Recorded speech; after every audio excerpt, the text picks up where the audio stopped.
and Webster with Blue Light. It's from his 1965 album of the same name. This is Leid Stories. I'm Utrice Leid, and we continue our discussion from yesterday about the extraordinary, tumultuous past week we experienced as a nation and the significant issues and developments the week unleashed. Today, as you may know, George Floyd, whose May 25th torture killing, as I call it, by a Minneapolis police detail ignited massive global protests. He's being buried today beside his mother. And it was said by witnesses that she was the last person, the last name he called out before he died. Larcenia Floyd. So, this is Leid Stories. I'm Utrice Leid, as I said, and we continue the discussion today. And as I said yesterday, what we're looking for is not your opinion necessarily. You got your opinion all the time. What we want to do in this instance is to get your analysis. Your analysis is what we're looking for. In this past week, so much happening, and not just here in the United States, all over the world. There was something about this death of George Floyd that set off a chain reaction all over the world where people were dealing with the issue primarily, they called it injustice. Whether it was about racial injustice, ethnic injustice, it didn't matter, about injustice. And how, as a society, do we rectify injustice? These ideas are coming to the fore quite plentifully, I might add, because, of course, we know, it's no surprise to us, this is an issue that has remained dormant and that has flared up from time to time. But we always seem to return to the same spot from where we just left off.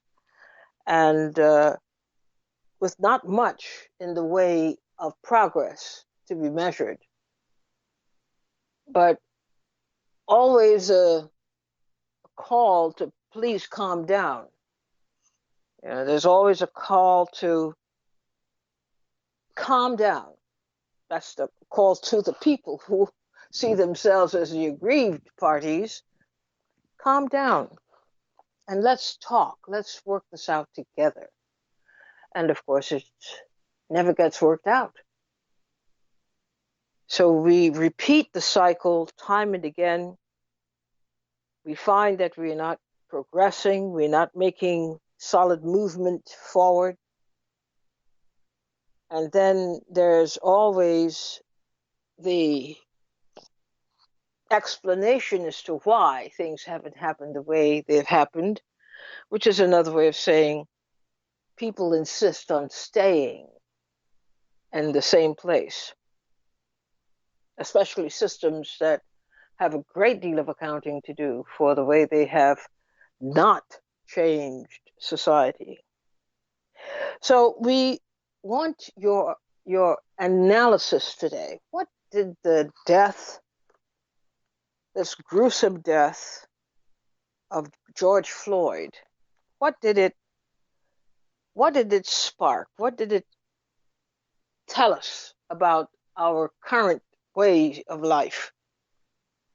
What does it tell us about our near future and how we will live, if you can telescope that far? Let's hear it. Again, we're not looking for your opinion.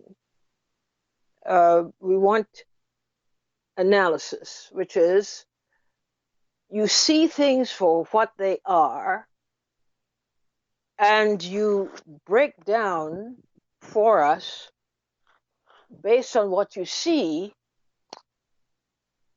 you tell us where things might be going, what we need to be prepared for, what might be happening not too far down the road, and why. 888-874-4888 is the number to call. 888-874-4888. We start out in Stratford, Connecticut with G on the line. Hello, G, you're on the line. Good afternoon, Patrice. Peace and blessings to you and our listening family. Peace to you. Thank you. Okay, you're very welcome. You know, like I think we've grown used to seeing police killing and people protest, you know, all over the country. But I think what we haven't ever seen before, well, now not only a live assassination on TV played out throughout the world, but police chiefs, mayors, governors all over the country, white ones, saying that this is assassination, saying that this is a murder, saying that the police departments all over the country need police reform, because they were never saying that before. Matter of fact, they were never even comment. They'll say, well, let's wait for the evidence. Well, I don't see it like that. But when have you ever seen in the United States of America white police chiefs, and not only white, but black for that matter, throughout the nation saying that something has to be done? I picked up my nephew on the Lower East Side on Saturday, and I seen so many people protesting, and 98% of them were white and young people. And you go on TV, right, and you see, and I'm only saying white, don't get me wrong, well, because we're always protesting. But when you see the nation and you see white kids now, 10 years old and 7 years old, and crying and protesting, I think that this is going to bring about the change that no one can even dream of happening in this nation, because it's touching the consciousness of the suffering, right, that is not seen in the historical suffering. And I think that people around the world and in this nation is saying enough is enough. So I All think right. that this Well, is... gee, I have to tell you, enough is enough, because you're smack in the middle of telling us your opinion. And that's the one thing we don't want today. We don't want your personal opinion. No offense at all. I don't think I'm giving my opinion. I'm giving. Oh yes, you said I think, but four times already. You're right, but it's only okay. So we don't want you to say what you're thinking. Okay, what let me not say what I'm thinking. Is to take exactly what you said, take the information that you're offering, and construct it a different way, so that we are getting not your feeling, not your opinion, but your analysis. Okay, you think you can handle that? Much. Okay. Thank you very much for the correction. I'm hanging with you. Okay. I appreciate it. Thank you. So it's not what I think. Thank you. I think it's what I see. What I see based on the analysis. It's the same thing. Right? It's the same thing. We want you to take what you see. Let's just say we give you immunity today to translate what you see as fact. We're now going to treat what you see, what you say you see, as fact.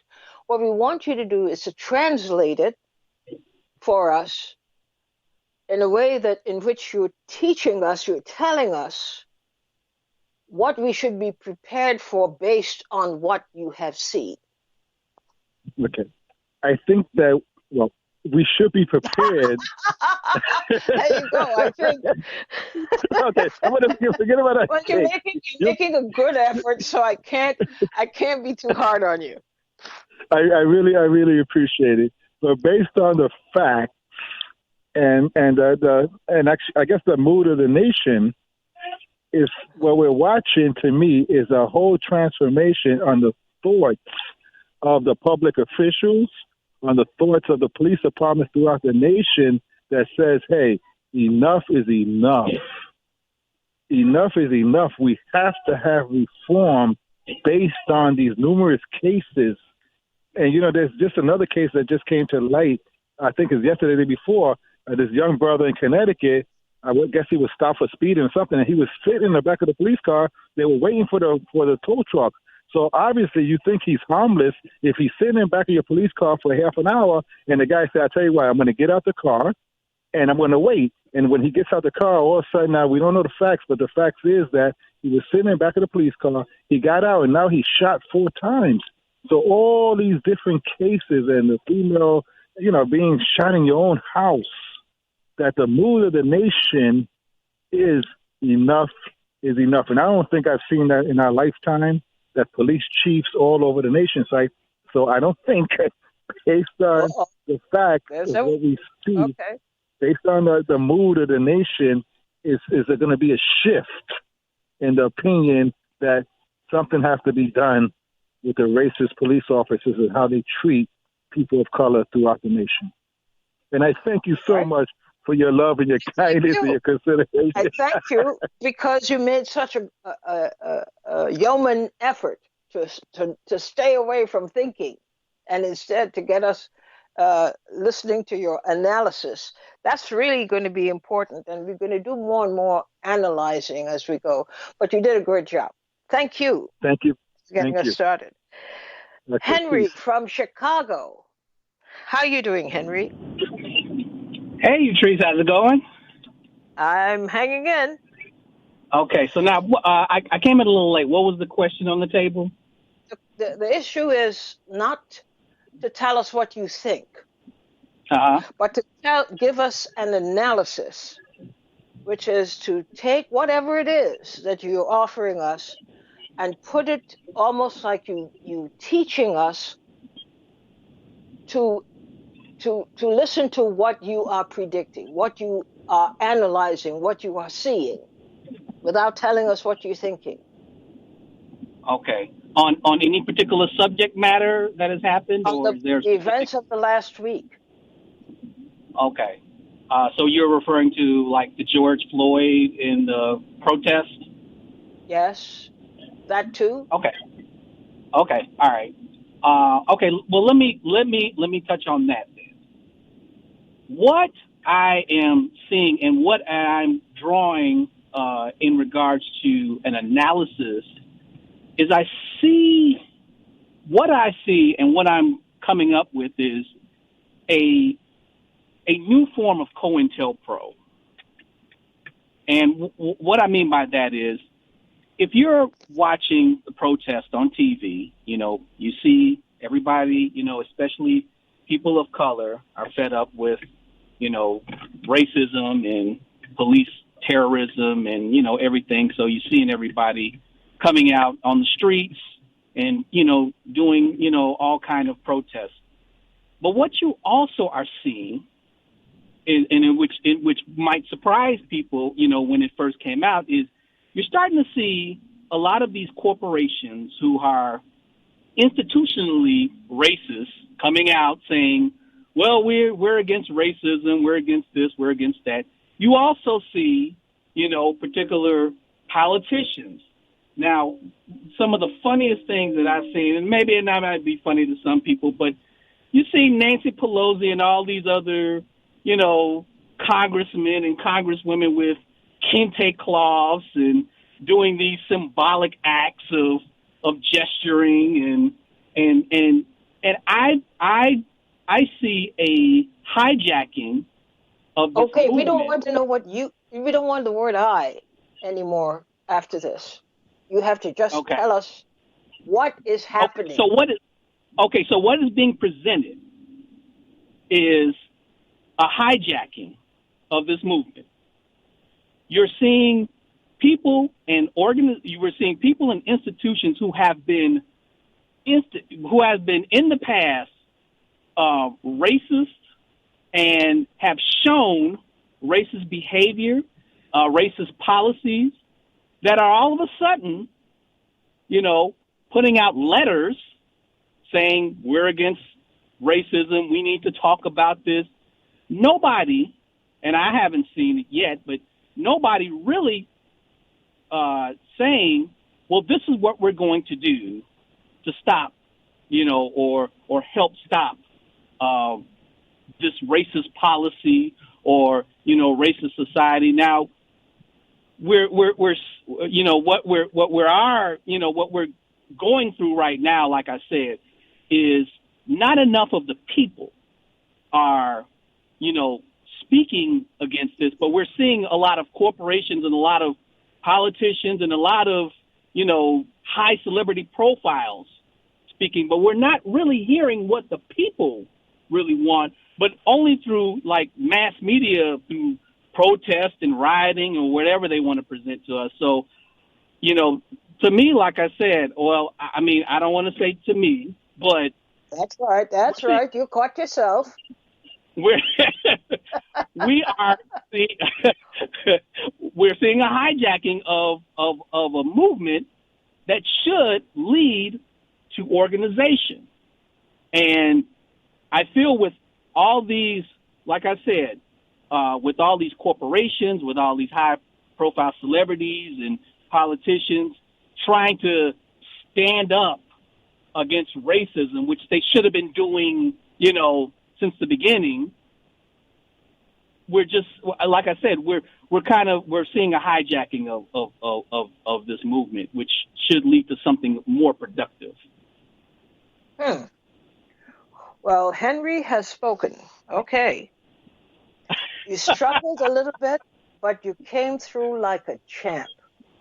Okay. I hope I did good. Were you aware that it was a little difficult to shift from expressing your personal opinion to giving us a big picture view, in which case you had to take on a different role of educating us? Were you aware of that? I was trying, so I hope I did good. You did. You done good, as they say in Brooklyn. You done real good. Thank you, Henry. Thanks so much. Thank you. From L.A., Ed, you're on the air. Thanks for taking my call. Thank you for calling. Yes. I talked to my aunt who protested in the 60s, and I protested over the weekend, so I got the difference between the different protests. Unfortunately, very little was going to be done because of three things that have gone on. And the first thing is in 1970, the war on drugs, Richard Nixon's war on drugs, demonized minorities and set up the vice squad for police to break in and open into people's places and put them in prison. We saw an increase in prison sentences for minorities after Nixon's war on drugs. And the other thing that needs to be eliminated is the Patriot Act, which also allows under national security for FBI or police to break in to people's homes without a warrant. So this also further demonizes and brings about a warlike climate for police with which to operate in. And this neoliberalism, which also is the umbrella for all of this to go on, which is basically corporate welfare and austerity for the masses. So we also see that. And we see that, unfortunately, besides the police abuse, you've got to take the camera up a little wider and look at more of it as being not racial, but white supremacy. If we see the good reporting that you had done about Michigan, the state of Michigan, the fact that every township was under emergency management of racial minority, but all the white townships weren't, which means that the mayors and those in that state under those townships had no power because they were under an emergency manager. That's how Flint got its polluted water, and it's still polluted today. We have to also take a look at the laws in Ferguson that Eric Holder had addressed. The 3-second rule, you'd be arrested if you stand for more than 3 seconds. Well, nobody went to jail, of course. for those, and the exorbitant crimes and fines and that we saw in Ferguson. If you were put in jail just so the city could make money, again, nobody was put in jail. Eric Holder just acknowledged what was going on in Ferguson. So we need to take the camera up further and see all of these voter suppression. There's another one. If you take a look at if you take a look at the 2016 election, it's basically the Jim Crow election. You see 37 precincts in Detroit not working. And also the fact that city was forced to file for bankruptcy against the wishes of the people because the banks put exorbitant amount of debt on that city that it didn't need and couldn't pay back, and now they're losing their natural resources, like the Great Lakes up there being bought up by corporations. So we see white supremacy in so many different areas across the country that really need to be addressed besides police abuse. Okay. You're on point. Thank you very much. Thanks for taking my call. Thanks a lot for calling. 888-874-4888. Now, you see, that's where we want to go, is to look at the big picture, not just your opinion. Your opinion, my opinion, these are small things. But when you look at the big picture, you put everything in perspective all at the same time. And you begin to understand the enormity of what you're looking at, even though we are told, well, it's about a funeral today, or it's about Donald Trump, or it's about such and such. No, you see things very differently when you're looking analytically at it. That is not to say you shouldn't have an opinion.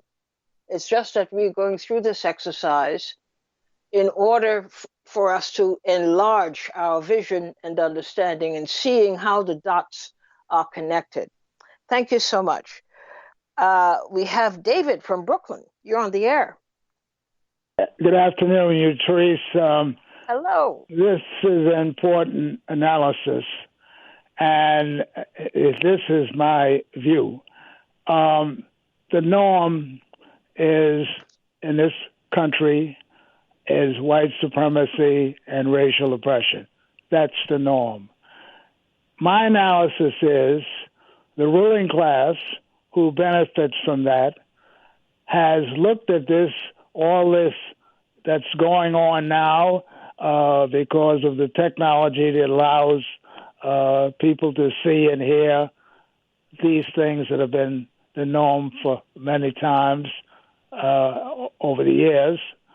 They're going to, my analysis is this, they're going to have to create something or come up something to deflect the reaction of all the people who are protesting in this country and over the world. So they're going to have to come up with something, and that is what I see.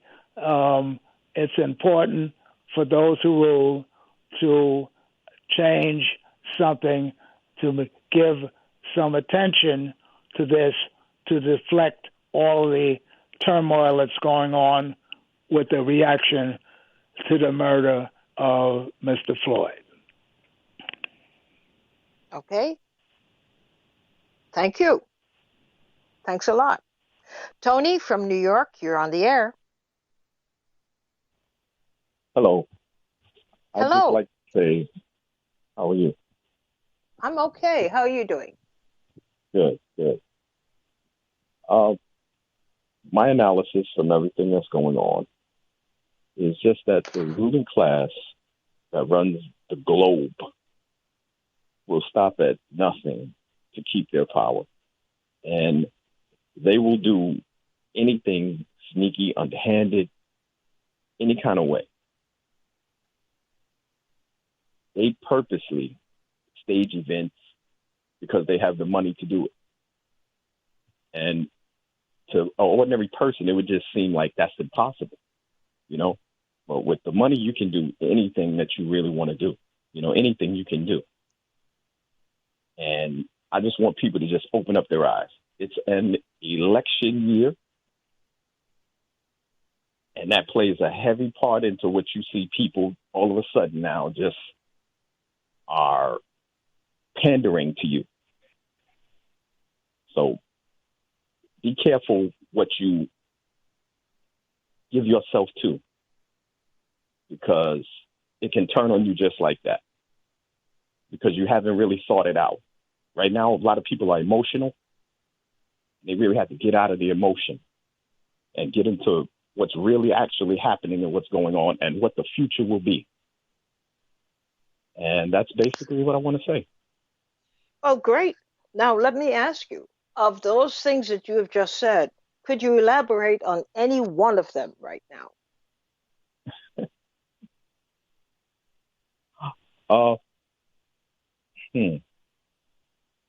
Let's see. All of these, okay, what I would say is that this George Floyd killing thing is a staged event. I would say that because it has happened in France, the exact same thing. It has happened in Spain, the exact same thing. When you see they say they protesting for Floyd, they're not protesting for Floyd. They're protesting for the exact same thing that happened over there to somebody else, some other name, you know? And people aren't taking the time to actually look and see. You know, they just take every media as their word, you know? And we have to dig deeper. We have to peel back those layers because these people have the money to do and accomplish anything. Okay. Well, thank you for contributing today. One more thing. Sure. A lot of these elite people, they have a lot of court dates coming up because of the crimes that they've committed. And what we have to do is to stay focused on those things. Hillary Clinton has a September 9th court date coming up. She just had one June 5th. It went by because everybody was protesting. You know? We have to pay attention to the real things. All right. Thank you. So keep your eyes fixed on the prize. Whatever the main effort is, that's what you concentrate on, and don't lose perspective. Thank you. Willie from Brooklyn, you're on the air. Hello, Nutrice and the PRN family. Thank you. I respect your shadow, and I know you're trying to teach us something, but I'm not a very bright person, okay? And I'm not as articulate as Brother Harvey and Henry and those Gwen and those people. I wish I'm lacking speaking like them. But look. You have taught stop me how telling to us think. what you're not. Don't tell us what you're not. Okay. But I may not be able to just. Okay. From my analysis is that we're seeing this all across, especially in Brooklyn, all across the cities in America, the gentrification. Now, I live in Brooklyn, and every little piece of real estate, as small as it may be, they're putting up high-rise building. There are many people that owns black people that owns things in Brooklyn, just like Harlem or any place else. They want that real estate. Yeah, but you're not analyzing. You're not analyzing. You're reporting. And you're about to give us an opinion, which is not what we're doing today. No. You Trees. The Black Lives Matter movement, and what we're witnessing is people burning these places down. So when you do burn these businesses out, the money people comes in and reclaim the real estate and push us out. But what I'm trying to say to you is that you have a valid story there. Mm-hmm. But we're looking at the events of the past week. And we Yes. have to stay on point. What has happened in the past week that you think is especially noteworthy and that we really need to pay attention to from the You're past talking. week? Okay. As far as the politicians coming out and the Republicans coming out and they speaking against Trump. Well, they're only doing that simply because it doesn't matter if Biden get elected or a Republicans get elected. It's the same party. But the bottom line is the fight over the real estate. Because you don't see in certain communities across America, you don't see the Black Lives Matter there because those communities are protected. It is the communities of Black and brown people. Okay, I'm a little bit analysis. lost. So get me on the same track as you. As far as I'm a little lost as to where you're going with it. Well, once we burn these things out, you trees, the real estate mongrels, they'll come in and buy these things up. Yes, but at the same time, what is the analysis that you're offering? What you just expressed is an opinion. Okay, I agree with your opinion, but I want an analysis. What is the significance of what you're talking about in the larger picture? I'm not understanding. Okay. When you're doing an analysis, you're out of the picture, personally. Okay. So you're looking at a phenomenon that is occurring or that has occurred that you want to bring to our attention, and you said that the issue is real estate. However, the question today was about from the past week, what has emerged from the past week that is of significance, great significance to us, and why? Oh, well, I'm not paying attention to them, but I'm saying that if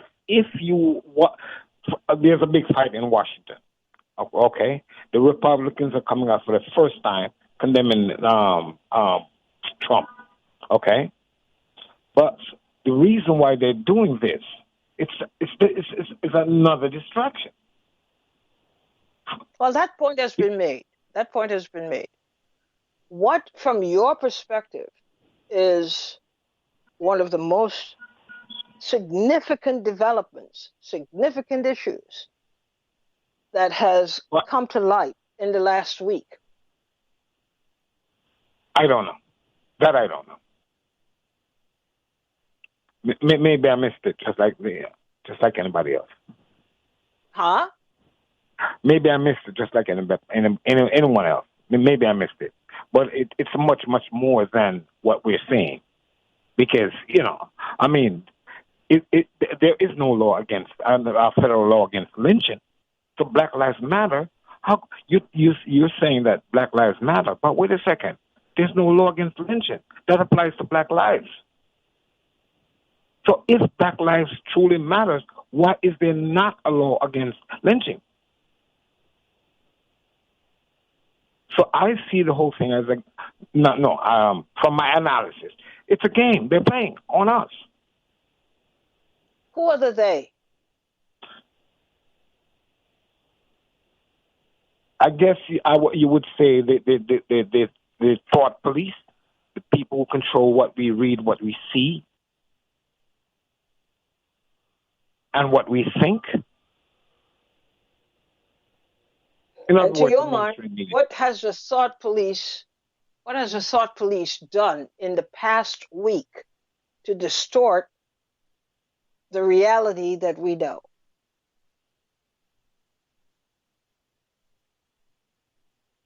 Well, a lot of us, I guess a lot of people are thinking that this demonstration is something new, especially the younger people. But this is nothing new. We've been through this. And our movement, our demonstration and boycott had been hijacked for somebody else.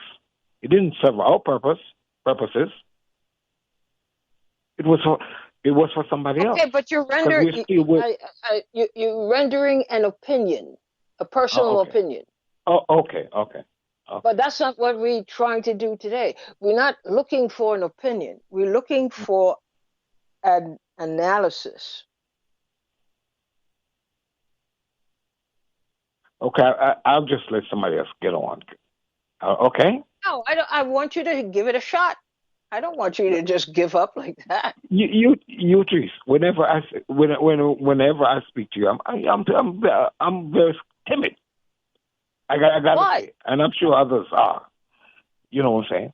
Because I don't get the sense that people are timid to talk to me. I'm in a corner right now, fighting for my life.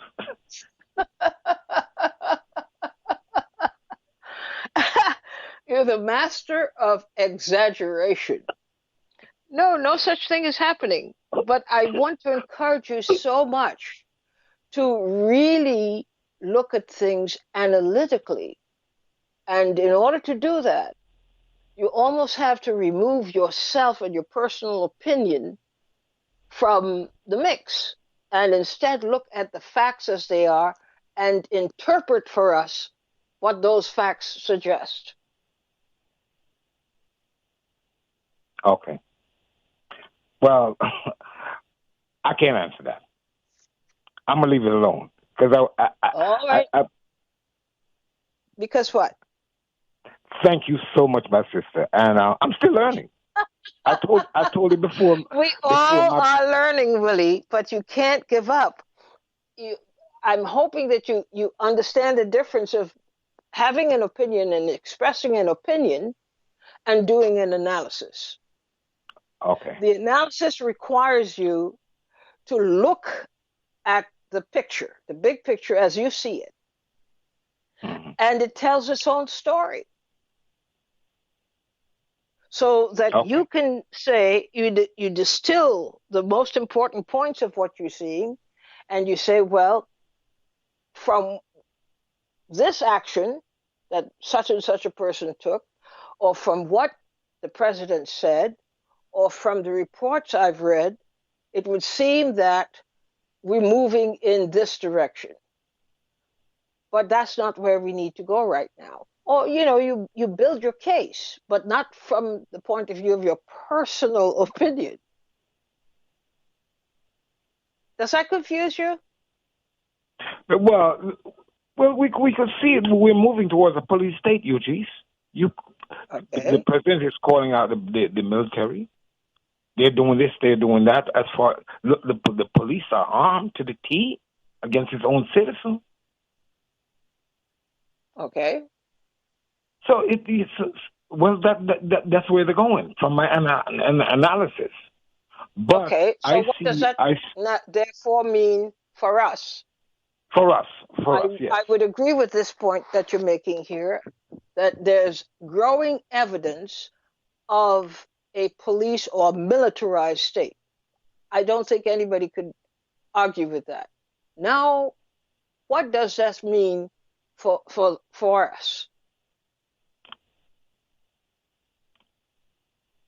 Well, that I can't answer. Okay. Like I just told you, I'm I'm in a corner. All right? All right. But think about it. The next time we talk, this is what we're going to talk. You and we're going to talk about that. Okay. See what you come up with. Okay, my dear sister. But you're halfway there. It's so easy to go the other half. After you point it out. After you point it out, it's very easy. But we have to be. You're selling yourself very short here. No. You've done this over and over, and when you point out the answer, then everybody see it. And I'm not alone in not being able to see it. Well, It's think after the about it, fact. and Yes. you have until the rest of the week to give us an analysis on exactly this point Okay, and beloved. see where you take us. Okay? Okay, beloved. All right. And thank you so much. Bye-bye. Thank you. Gina from New York, you're on the air. Hi, can you hear me? I'm Yes, I outside in the can. garden. Good. So I'm going to have a little trouble, too, because I run my mouth on ideas and thoughts and a whole bunch of other energy. But I do, I was listening to the two previous callers before the man you just got off of the phone, I forgot his name. I think it was George. Willie. I don't think we know. I don't think we are as sophisticated as we would like to believe that we are in the sleight of hands, the trickery, the magic show, the deception that we have been fed most of our existence here under this plutocracy that existed for so long. I don't know if what we're seeing is the truth. I have nothing to base it on. I have to ask you, you have to reframe it because today is not opinion day. Okay, right. Okay? I told you, You have I to started go off a by little saying I'm going to need bigger and tell us what you see as the big picture. The big picture is to control the minds and the emotions of the masses of people. There is a collective effort that is demonstrating to us that even in our empathy, our sympathy, our emotions, that the media now has taken control of being able to show us all of these people worldwide who stands with us in our pain, when they're the ones that's causing the pain, when they're the ones that are lying to our eyes every day. Collectively, they had us in a stupor for the last 3 months with fear tactics programmed to us 24 hours a day about the corona. Now when people, white folks, along with the black folks, take to the streets, shoulder to shoulder. Wait a minute now. Wait a minute. I want to slow you down. I still have to keep you tied to the idea that you are offering an analysis, not an opinion. What you're saying, everything you said belongs with an opinion. Not analysis, because I saw that displayed in media. That's not analysis. That's opinion. That's what you're saying? Because I need to be clear. I don't know what I'm saying then.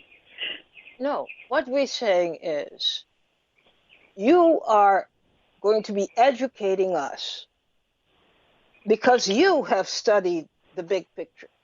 Yeah. And you're distilling from the big picture what you want us to know, especially and urgently. What should we know, but not expressed as an opinion? Just state the facts.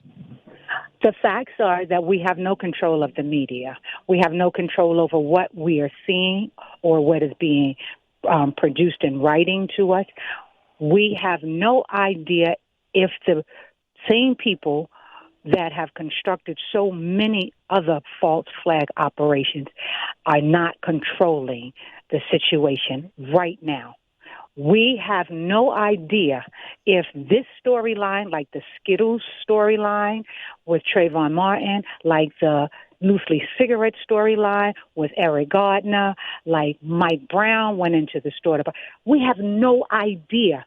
And if we can really have feet on the ground in all of these situations and have the story told from both sides, our side as well as the police side, which is never true or rarely corroborated, we don't know what we're looking at. I think that, okay, I don't think. Oh, okay.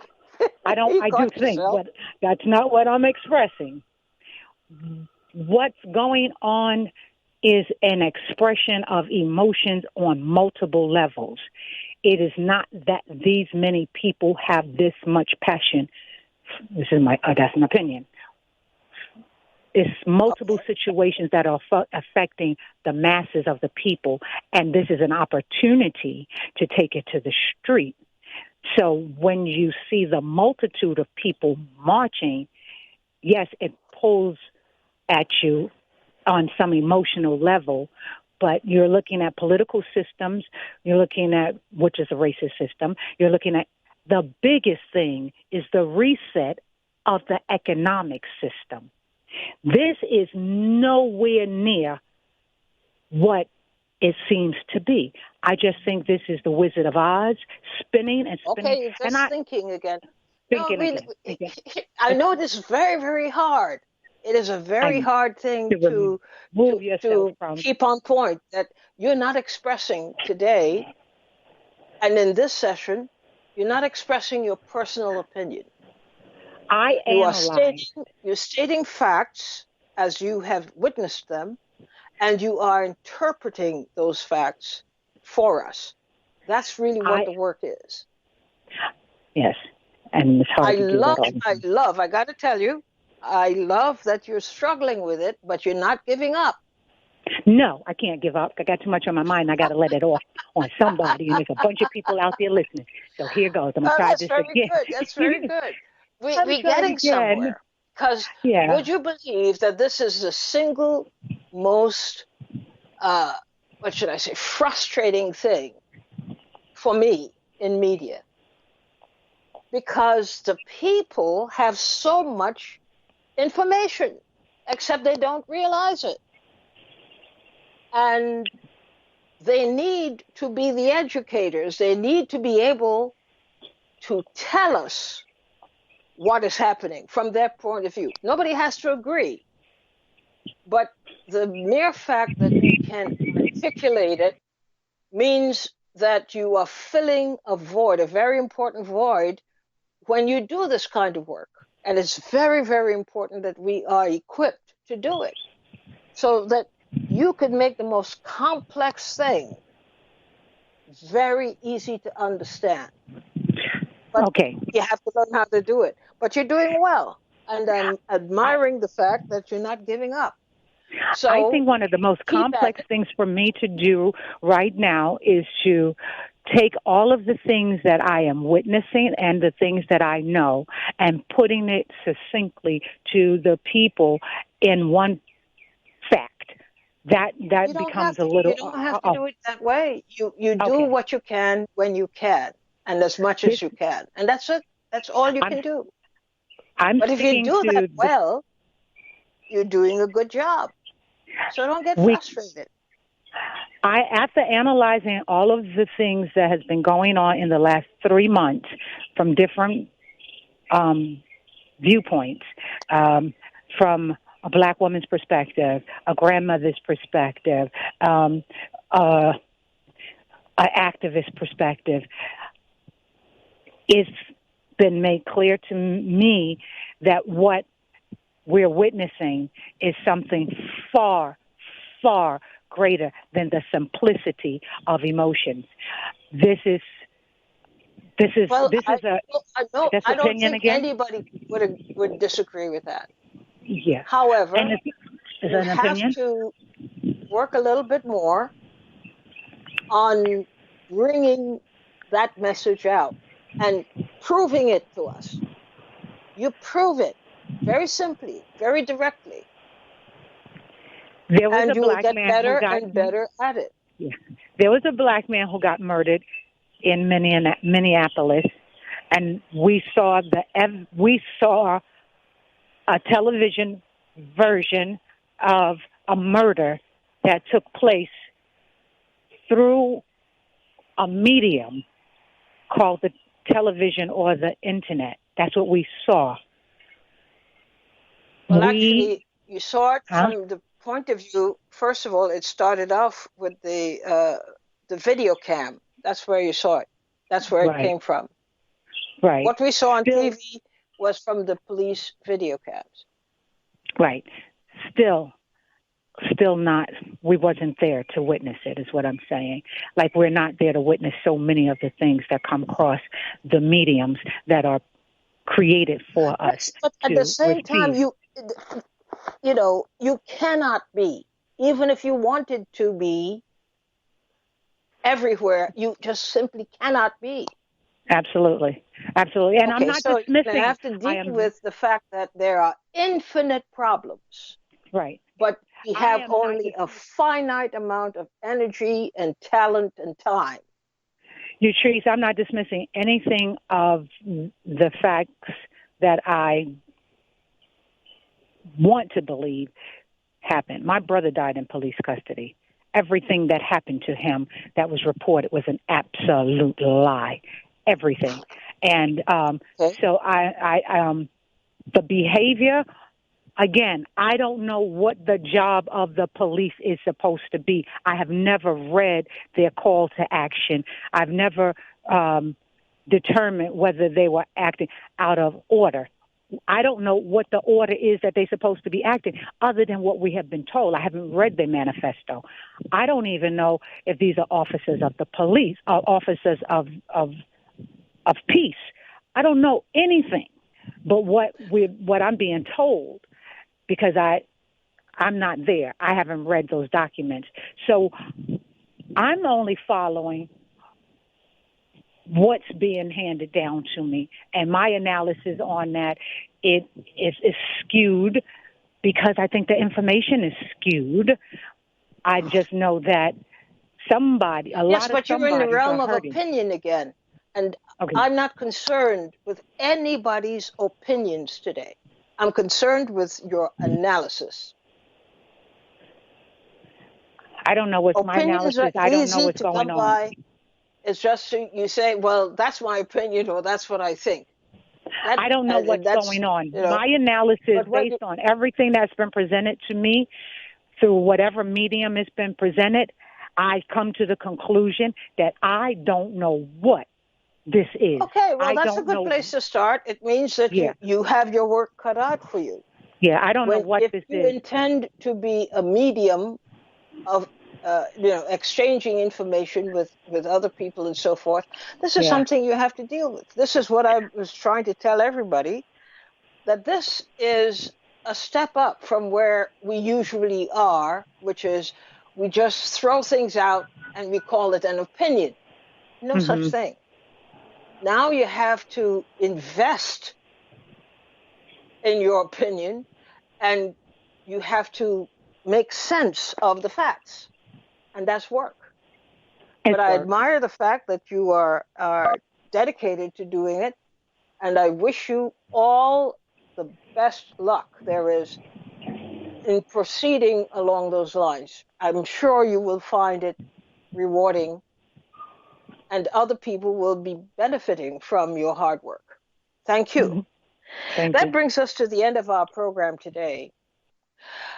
I know it sounds so rough, but it really isn't.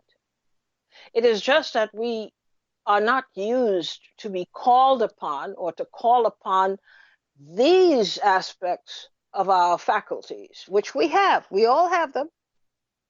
We're not encouraged to think. We're not encouraged to go beyond what is obvious. So we can't tell anybody anything deeper than, what we see.